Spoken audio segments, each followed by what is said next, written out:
Chers amis, aujourd'hui, je souhaite vous parler d'un concept profondément enrichissant et libérateur, la voie du milieu, enseignée par le bouddhisme.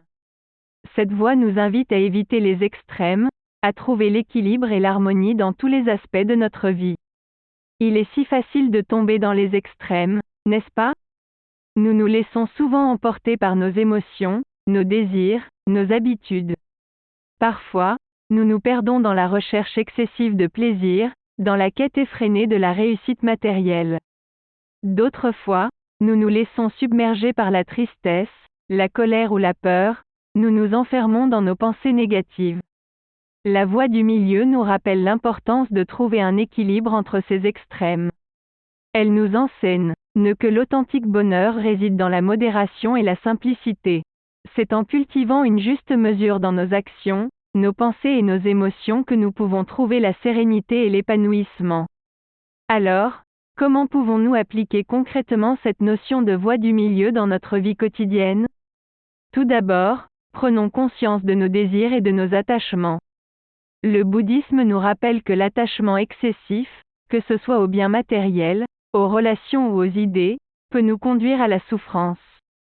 Apprenons à apprécier les plaisirs de la vie, mais sans nous y accrocher de manière obsessionnelle. Cultivons la gratitude pour ce que nous avons déjà, plutôt que de toujours courir après plus.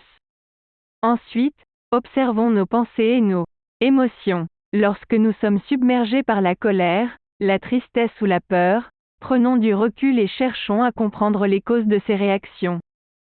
Souvent, nos réactions émotionnelles sont exagérées et ne correspondent pas à la réalité de la situation. Apprenons à développer une attitude plus calme et détachée, en prenant conscience de nos pensées et en les laissant passer sans nous y identifier. Enfin, pratiquons la bienveillance envers nous-mêmes et envers les autres. La voie du milieu nous rappelle que nous sommes tous des êtres humains imparfaits, en recherche de bonheur et de sens.